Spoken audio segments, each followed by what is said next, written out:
안녕하세요. 현대불교 유튜브 채널 스튜디오 공의 새로운 코너 불모지를 책임지게 될 신성민 기자입니다. 먼저 불모지가 어떤 채널인지 말씀드릴게요. 불모지는 말 그대로 불자들이 모르면 아쉬운 지식들을 주는 코너명입니다. 사실 몰라도 되지만 알면은 좋은 아주 사소하고 작은 지식들, 디테일한 지식들을 재밌게 이야기해보려고 합니다. 오늘의 첫 번째 이야기 시작하도록 하겠습니다. 여러분은 백제 미소라고 하면 어떤 문화재가 생각나십니까? 그렇죠. 국보 제84호 서산 마의 3존불이죠. 마의불은 바위나 암벽에 도둠새김이나 성각들을 활용하여 새긴 조각상들을 이야기하는데 그 조각상들은 대부분 부처님이나 보살상으로 이루어져 있죠. 근데 오늘 이야기하려고 하는 마의상은 조금 다릅니다. 바로 종이 새겨져 있는 마의상이기 때문이죠.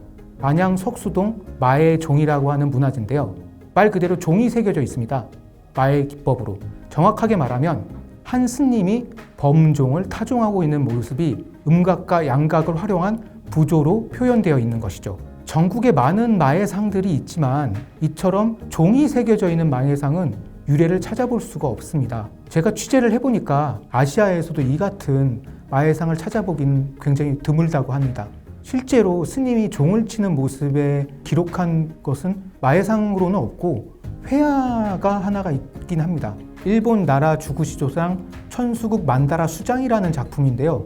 이게 잘 아시는 일본의 쇼토쿠 태자가 죽었을 때 이를 명복을 기르기 위해서 662년에 제작된 겁니다. 당시 그 작품에는 고구려나 백제의 장인들이 참여했다고 전해집니다. 지금 그림을 보시면 이게 전체 모양인데요. 이 중에 천수국 만다라 수장에 표현된 종루와 범종을 좀 보시죠. 석수동 마의종과는 좀 차이는 있지만 범종의 모습이 잘 표현되어 있어요. 스님이 종을 타종하고 있는 그 순간의 모습도 잘 표현되어 있고요. 여기서 마의종의 진가가 있는 겁니다. 첫 번째, 스님이 타종하는 모습을 기록한 마의상은 아시아를 통틀어 이게 유일하다는 거죠. 이 사실만으로도 마의상의 문화적 가치가 얼마나 있는지를 알 수 있게 해주는 대목입니다. 두 번째는 통일신라에서 고려시대로 이어지는 범종의 변화를 알 수 있게 해주는 중요한 문해자라는 것이죠. 전문가들은 마의종 조성 시기를 11세기 전기나 중기로 보고 있는데요. 통일신라 범종의 당자는 종신 앞뒤에 2개가 장식되지만 고려시대로 들어오면 처음으로 당자가 4개가 표현되는데 마의종 범종은 이거를 굉장히 잘 표현하고 있습니다. 세 번째는 범종 타종 모습을 확인할 수 있는 유일한 자료라는 겁니다. 범종이라는 문화재가 굉장히 많이 남아있지만 이걸 어떻게 쳤는지, 치는 당목의 종류는 어떻게 생겼는지에 대한 정확한 기록은 남아있지 않습니다. 하지만 마의종에는 이게 기록이 되어 있는 거죠. 잘 살펴보시면 당목이 지금과 다르게 절구의 모양이면 알 수 있는데 고대 당목을 재현할 수 있는 굉장히 중요한 자료인 겁니다. 더불어서 범종이 설치된 종루의 모습이라던가 종이 어떻게 걸렸나를 알 수 있는 자료이기도 합니다. 이처럼 굉장히 중요한 불교 문화재이긴 한데 이걸 아는 사람이 그렇게 많지는 않아요. 그 지역에 있는 지역 주민 그리고 전문 연구가 정도 대중적으로는 잘 알려지지 않은 문화재입니다. 근데 이게 이렇게 된 게 좀 아픈 역사가 좀 있습니다. 마의종 인근에는 중초사지와 안양사지가 있는데 중초사지는 잘 아시다시피 보물 제4호 중초사지 당간지주가 있어요. 여기 명문을 좀 살펴보면 황룡사의 고승들이 내려와서 통일신라 때 중초사지를 창건했다라고 하는 기록이 있고요. 이후에 10세기 태조 왕건이 안양에 안양사를 세웠다라고 되어 있고 발굴 결과 같은 부지에 이렇게 중초사지와 안양사지가 있는 게 확인이 됩니다. 근데 이런 것들이 16세기 때 절이 폐사가 되면서 사람들이 잊혀지고 살게 되죠. 근데 이후 1916년 일제강점기 때 조선총독부가 고적답사를 하면서 중초사지 당간지주나 안양사지를 발굴을 하고 그리고 또 마의종까지 새로 조사하게 되면서 그 이야기들이 전해지게 됩니다. 근데 해방 이후 6.25 전쟁 이후에 1960년대 들어가 이곳은 문화재가 아니라 포도 농장으로 활용이 돼요. 그리고 이 포도 농장은 주인이 다른 사람으로 바뀌는데 1960년대 이후에는 유유산업이라는 곳에서 공장을 세워서 그 공장으로 활용됐던 부지예요. 절터를.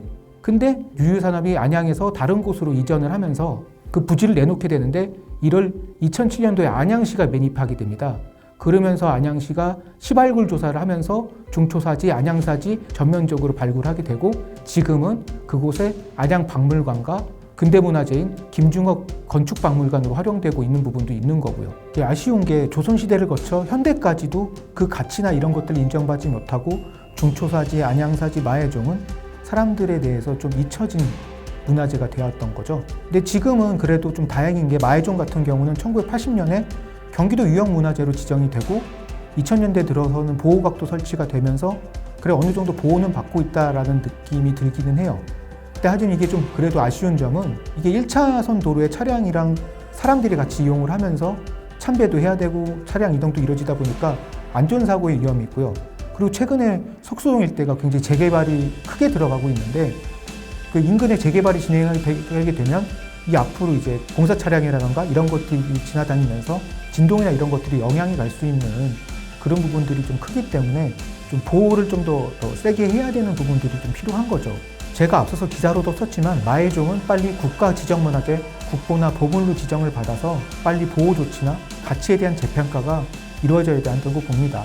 또한 중초사와 안양사로 이어지는 그 일대 사격을 또 새롭게 조명하는 작업도 필요한데 실제로 이야기를 들어보니까 지금 안양사지, 중초사지 앞쪽에 새롭게 건물들, 아파트들이 들어서고 있는데 그거에 대해서 발굴 조사를 했을 때 안양사 명문 기아들이 계속 나온다고 해요. 그러니까 그 안양사 일대가 얼마나 큰 권역을 가진 거찰이었는지를 알 수 있게 해주는 굉장히 중요한 단서들이 계속 그 근처에서 나오고 있는 거거든요. 그 부분이 같이 조명이 돼야 중초사, 안양사 그리고 마해종으로 이어지는 그 일대의 사격 가치들을 같이 조명할 수 있는 귀중한 자료들이 되는 거죠. 그런 이유로 안양시는 중초사지 정비회의를 세우고 기 일대에 대한 정비 사업을 좀 진행하려고 노력 중에 있습니다. 하루속히 안양에 잊혀진 성보들이 제대로 된 가치를 평가받고 보호를 제대로 받을 수 있는 기회가 되길 바랍니다. 안양은 불교에서 말하는 극락종토와 같은 말인데요. 안양의 중심이었던 안양사 인근에 마해종을 조성한 것은 범종의 소리로 중생을 구제하려던 선현들의 자비심이 아니었을까 싶습니다. 오늘의 이야기는 여기까지입니다. 다음에도 새로운 소식으로 찾아뵙겠습니다. 감사합니다.